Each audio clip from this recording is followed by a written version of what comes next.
Visite de travail de 2 jours du président érythréen Isaias Afwerki à Khartoum. Le président Afwerki s'est entretenu avec le chef du Conseil souverain du Soudan, Abdel Fattah al-Burhan, en vue de consolider les relations bilatérales et de renforcer la coopération conjointe. Ainsi, les deux pays sont convenus de renforcer les relations soudano-érythréennes pour servir les intérêts communs des deux peuples frères. Les deux dirigeants ont en outre convenu de renforcer leurs efforts dans la mise en œuvre de l'accord de coopération conclu entre les deux pays dans les secteurs politiques, économiques, social, sécuritaire et militaire.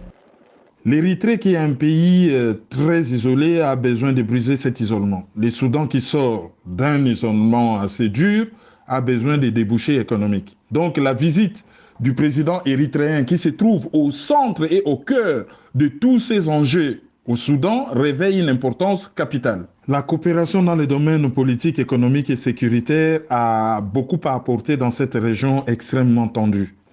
Les questions de coopération économique n'étant pas en reste, le président érythréen a également échangé avec le premier ministre soudanais Abdallah Hamdok sur les potentiels projets visant à consolider les relations bilatérales entre l'Érythrée et le Soudan dans le cadre régional, notamment sur l'intégration économique régionale. Le premier pas que le président érythréen a fait au Soudan est un pas important, lequel pas doit normalement être suivi par d'autres, c'est-à-dire une tournée dans d'autres pays de la région pour concilier les différents points de vue. De la solution politique qui passe par les dialogues dépendra la paix et la sécurité dans cette région.